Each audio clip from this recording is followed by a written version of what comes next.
The night the heater died. The apartment was an icebox. Maya huddled deeper beneath her duvet, the electric blanket cranked to high, but the cold gnawed at her, seeping into her bones. The ancient radiator, usually a reliable if noisy beast, remained stubbornly cold. She'd tried everything, fiddling with the thermostat, bleeding the radiator, a process that involved more hissing and sputtering than actual water release, even whacking it a few times with a rubber mallet, a technique she'd gleaned from a questionable YouTube tutorial. Nothing. Panic began to set in. The wind howled outside, rattling the windows in their frames, and the temperature on her phone screen mocked her with a single-digit number. She considered calling her landlord, but Mr. Henderson was notoriously slow to respond, especially on weekends. Plus, she hated bothering him. She pulled on 2 pairs of socks, a thick sweater, and a woolly hat, resembling a grumpy, multicolored gnome. Maybe she could just sleep through it. But the thought of 8 hours shivering under layers of blankets was unbearable. There was only one option, a last resort she'd been avoiding. Mark. Her neighbor. The engineer. The man who always seemed to be tinkering with something in his garage. She hesitated. Asking for help wasn't exactly her forte. Especially from Mark. Not because he wasn't nice, he was infuriatingly so, but because, well, he was Mark. Quiet, observant, and with a way of looking at her that made her insides do a nervous little dance. Maya stood in front of his door, her hand hovering. She could hear faint jazz music playing inside. Gathering her courage, she knocked, a soft, timid rap. A moment later, the door opened, revealing Mark in a flannel shirt and jeans, his reading glasses perched on his nose. He looked surprised, then concerned. Maya. Everything all right?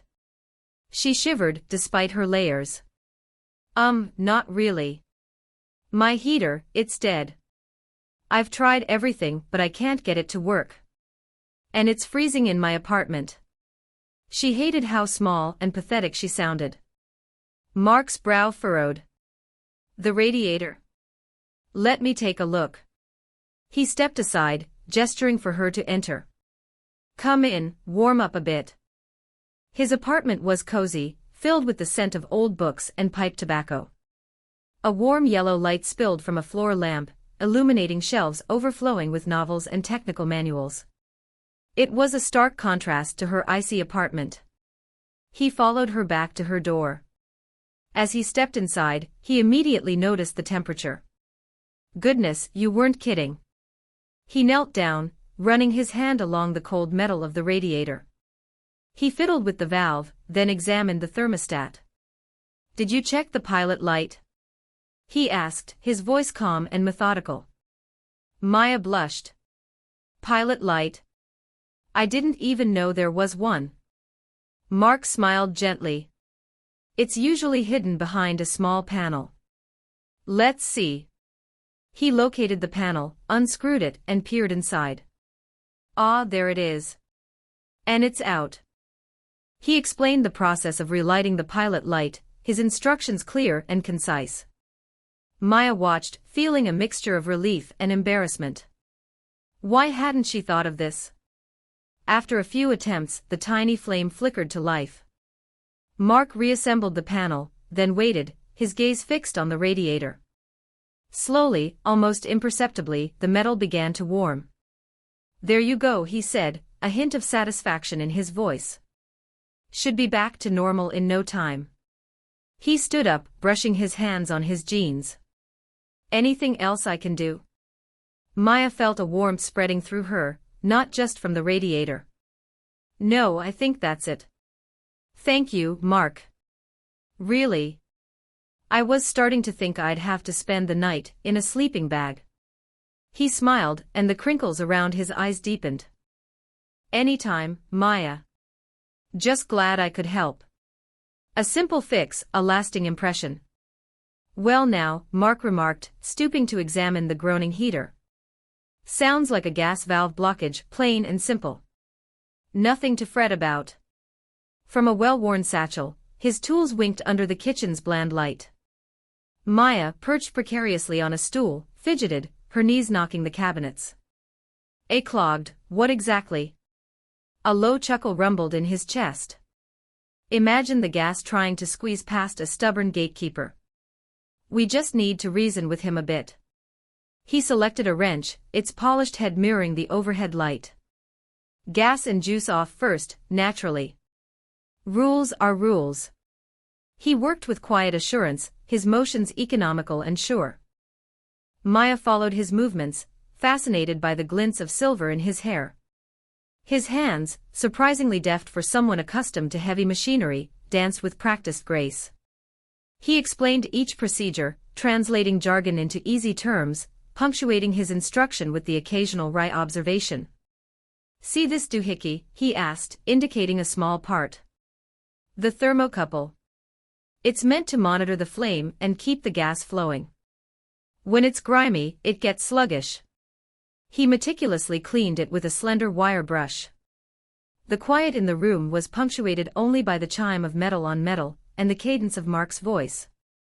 Maya observed the fine lines around his eyes, a testament to experience and a life richly lived. She wondered about the path that had led him to this point, forging such a calm and capable spirit. Finally, after what seemed an age, Mark cinched down the final bolt.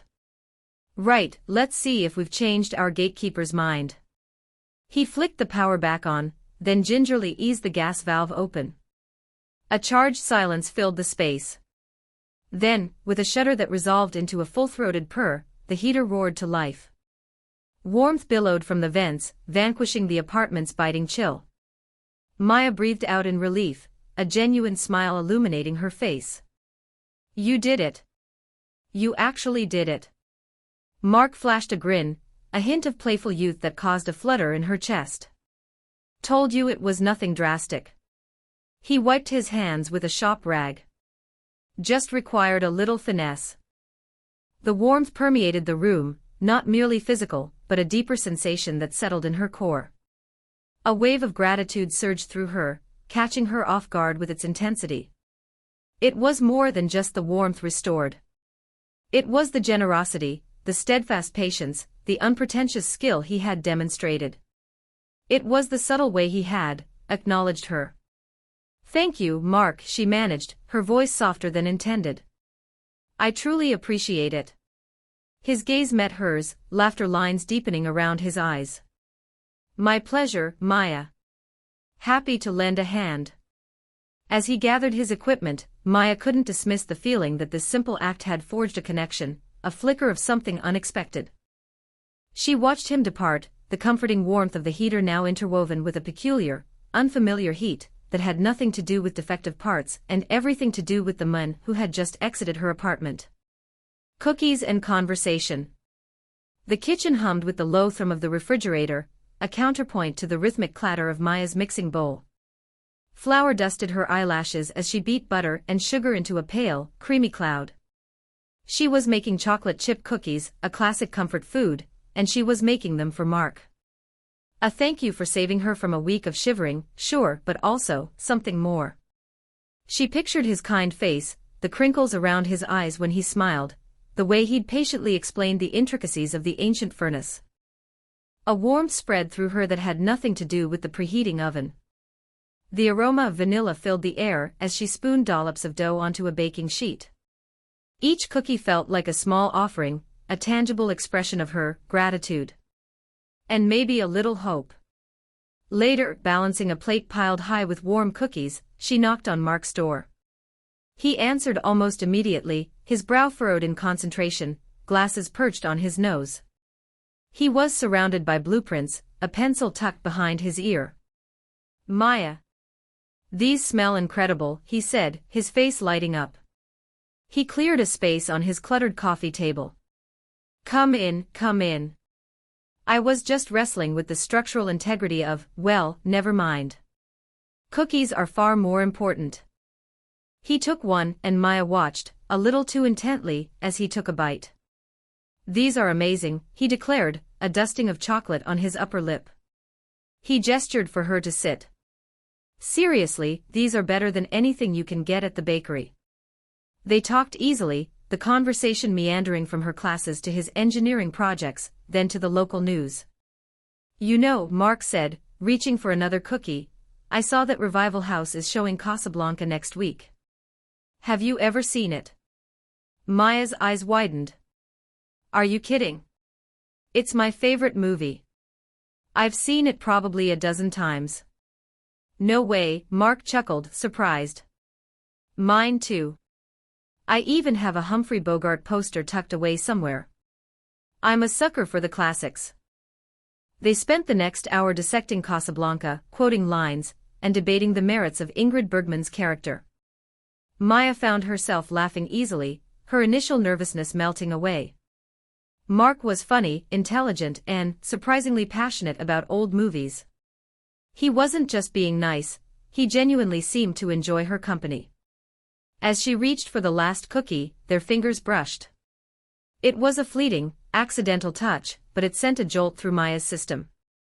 She looked up and their eyes met. His were warm, a deep, comforting brown, and for a moment, everything else faded away. Her heart fluttered, a trapped bird beating against her ribs. He held her gaze for a beat too long, a silent question hanging in the air. Then, he cleared his throat and looked away, reaching for his blueprints.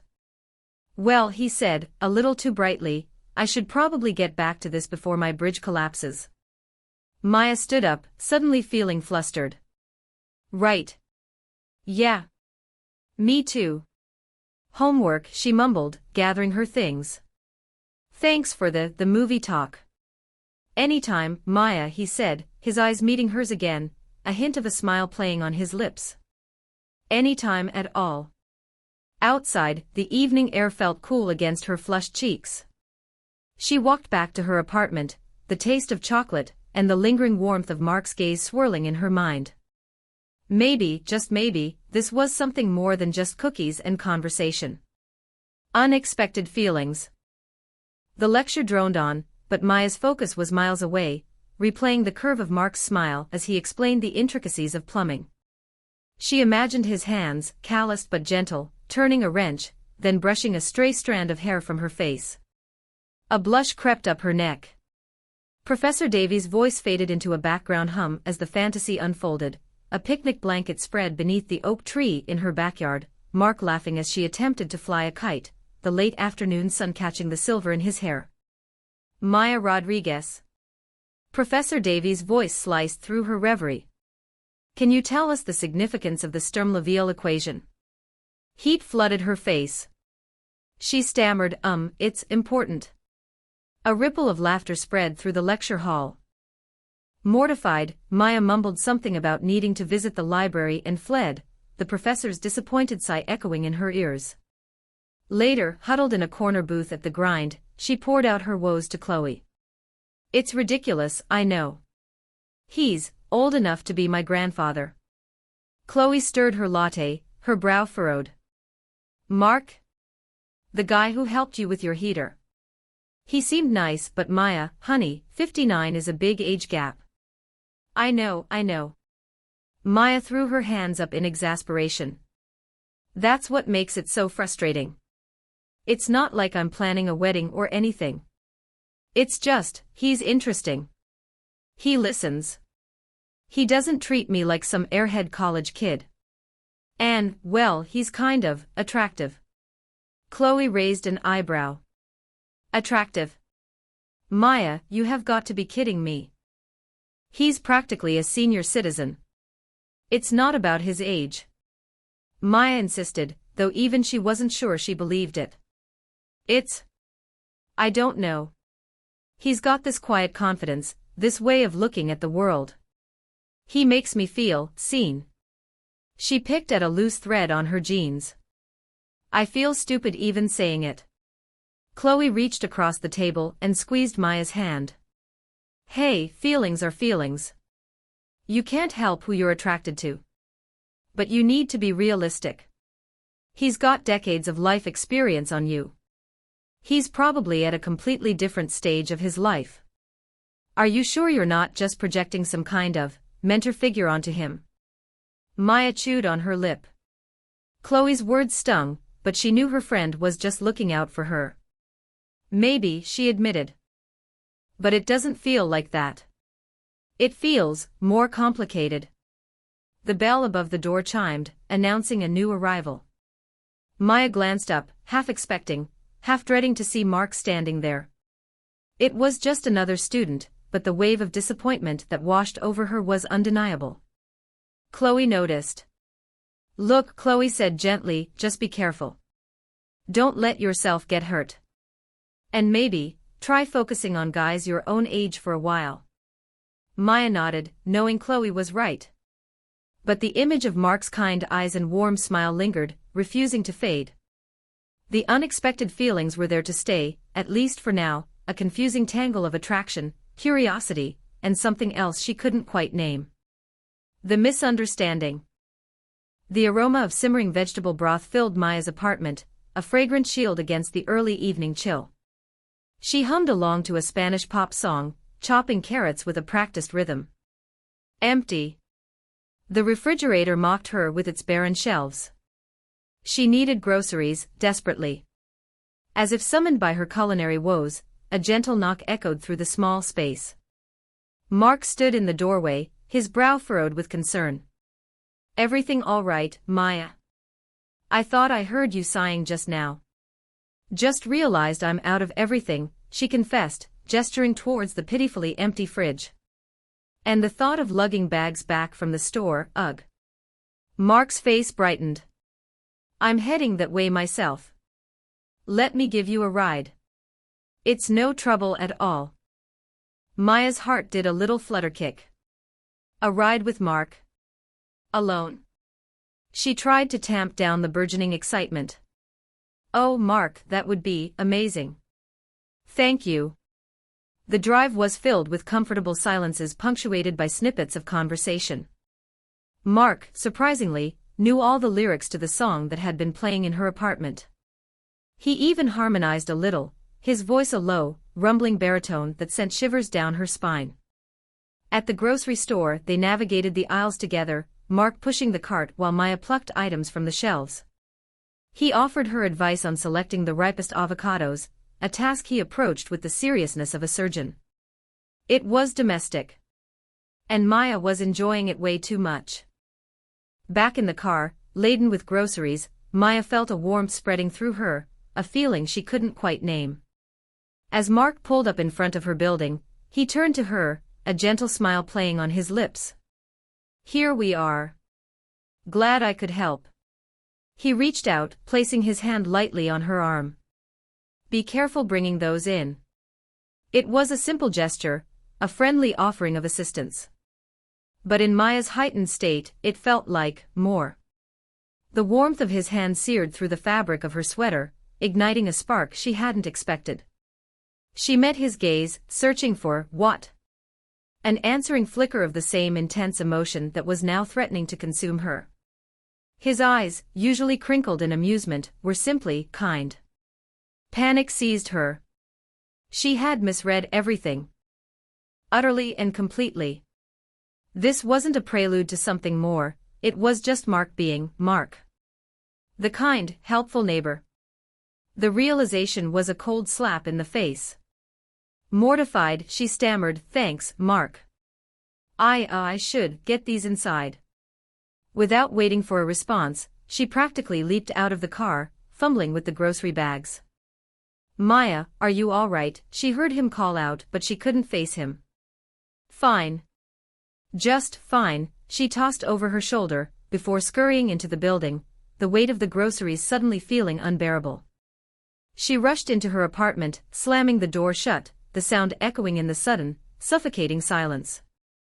The vegetable broth simmered on the stove, its comforting aroma now a cruel reminder of her own foolishness. Avoiding Mark. The floral curtains felt flimsy against Maya's forehead as she pressed against them, peering into the street. Sunlight glared off the hood of Mark's beat-up Volvo, parked across the way, just as it always was. Relief, sharp and confusing, pricked at her. He was there, normal. And then, a wave of nausea. She dropped the curtain as if it burned her. The memory of their near kiss, the electricity that had crackled between them as real as the static cling of her sweater, was a phantom limb she couldn't stop feeling. It was mortifying. Wonderful. Wrong. That night, she ordered takeout, barricading herself in her apartment with a movie marathon and the faint, ever-present scent of enchiladas. Every creak of the floorboards, every distant car horn, made her jump. Was he coming over? What would she say? The next morning, the guilt started to gnaw. She knew Mark walked his dog, Gus, around 8. She set her alarm for 7, showered, threw on jeans and a hoodie, and practically sprinted out the door, heading in the opposite direction. Later, returning from the library, she spotted him. He was on his porch, watering his petunias, a gentle smile playing on his lips. Their eyes met. He raised a hand in a friendly wave. Maya's stomach churned. She averted her gaze, mumbled into her scarf, and hurried past, her cheeks burning. The guilt intensified, coiling tight in her chest. She was being ridiculous. He was just being nice. But the just felt like a lie. It was the nice that was the problem. His kind eyes, the way he really listened, the quiet strength in his hands when he'd fixed her heater, it had all been so unexpected, so potent. Back in her apartment, she paced. She imagined Mark, scratching his head, wondering what he'd done wrong. He probably thought she was flaky, or worse, leading him on. But she hadn't meant to lead him on. Had she? The thought made her skin crawl. She glanced at her phone, her thumb hovering over his number. She could text him. Apologize. Explain. But what would she say? Sorry I almost kissed you even though you're old enough to be my, well, you get the idea. No. She threw herself onto the sofa, burying her face in a cushion. This was insane. She was 19. He was not. It shouldn't have happened, couldn't happen. And the only way to make sure it didn't was to avoid Mark. Even if it broke both their hearts a little. An honest conversation. Mark hesitated outside Maya's door, the scent of pine needles from the small wreath she'd hung clinging to the chilly air. He hadn't seen her all day, a stark contrast to the previous days when their paths seemed to constantly and conveniently intersect. A knot of unease tightened in his chest. He knocked, the sound surprisingly loud in the quiet hallway. Maya. A muffled, just a sec, came from inside. The door opened, revealing Maya looking rumpled, her usually vibrant eyes a little dull. She wore an oversized sweater, the kind that swallowed her small frame, and her hair was pulled back in a messy bun. Hey, she said, her voice subdued. Everything okay? I could ask you the same question, Mark replied gently, his gaze searching hers. You've been absent. I was worried. Maya sighed, stepping back to allow him inside. The small apartment was dim, lit only by a desk lamp casting a warm glow on scattered sketchbooks. The air smelled faintly of lavender and something vaguely burnt. I'm fine, she said, but the way she avoided his eyes told him otherwise. She fiddled with the sleeve of her sweater. He didn't push, settling onto the edge of her futon. The springs groaned softly beneath his weight. Is it, the project, he asked, gesturing towards the half-finished canvas leaning against the wall. She shook her head. No, the project is, actually going really well. She paused, then blurted out, It's you, Mark. He blinked, surprised. Me? Maya finally met his gaze, her eyes filled with a mixture of confusion and something else he couldn't quite decipher. I don't know what's happening. I didn't expect any of this. She gestured between them, a nervous flutter in her hands. This feeling. I like you, Mark. A lot. And it's terrifying. The air in the small room seemed to thicken. Mark's heart, usually a steady, reliable engine, stuttered in his chest. He'd felt it too, this undeniable pull, this spark that ignited whenever they were near. But he'd dismissed it, attributing it to a shared interest, to her youth and his, well, his age. Maya, he began, his voice a low rumble. I've felt it too. But I tried to ignore it. I knew it was inappropriate. The age difference is just a number, she finished for him, her voice barely a whisper, yet filled with a conviction that surprised him. It matters, I know it does, but it doesn't change how I feel. He rose and walked to the window, looking out at the darkening sky, the city lights twinkling like distant stars. The cool glass pressed against his forehead. I don't want to hurt you, Maya. Or make things complicated. Things already are complicated, she said, her voice gaining strength. She stood and walked towards him, stopping a few feet away. But ignoring something doesn't make it go away. She tilted her head, her gaze unwavering. What do we do now? Taking things slow. The silence in Maya's small kitchen hung heavy, punctuated only by the gentle hum of the newly repaired heater. Mark hadn't moved, his hand still hovering near hers on the countertop.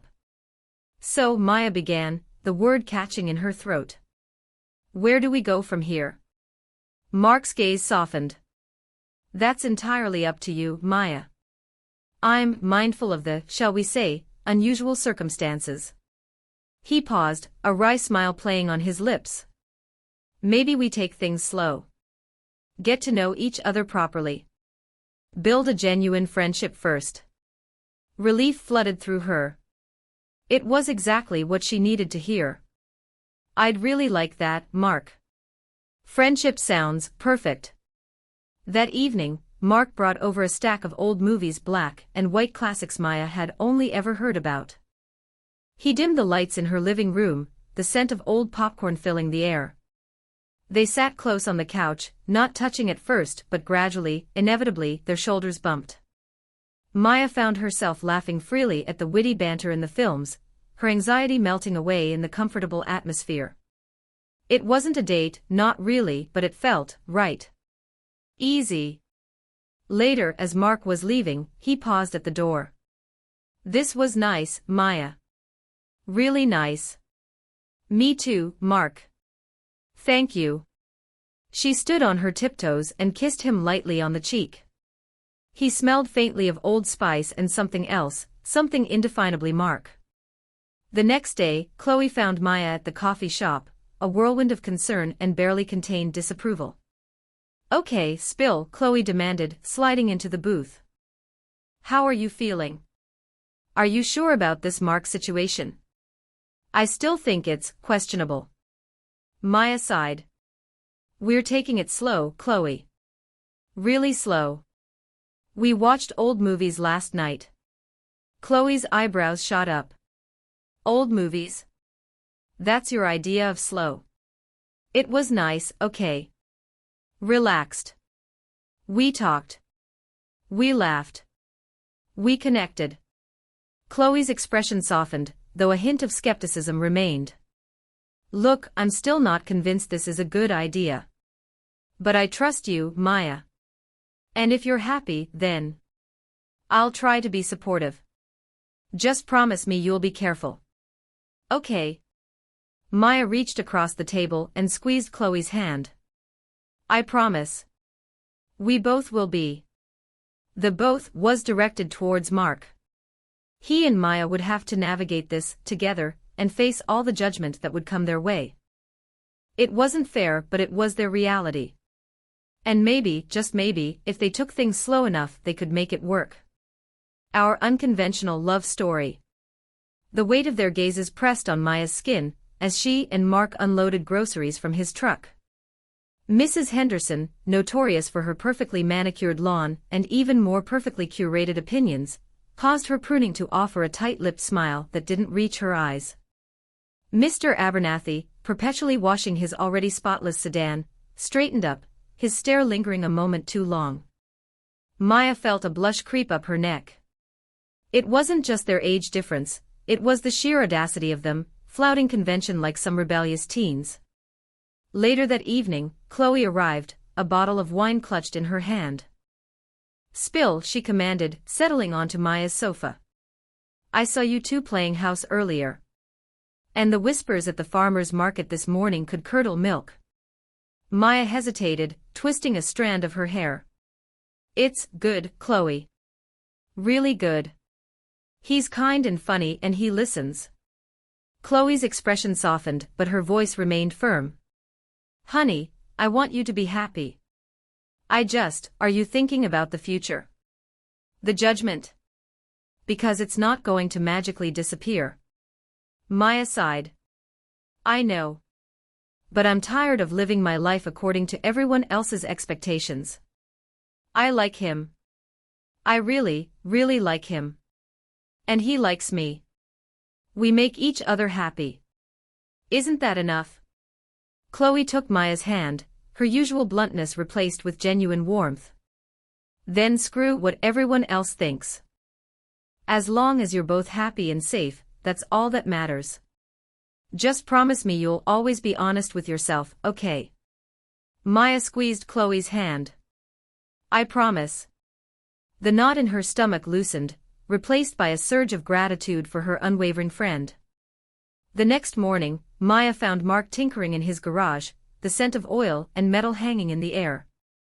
He looked up, his face lighting up when he saw her. Morning, he said, his voice a low rumble. Beautiful day. Maya stepped into the garage, the cool concrete floor a welcome contrast to the morning heat. It is, she agreed, watching him work. She took a deep breath.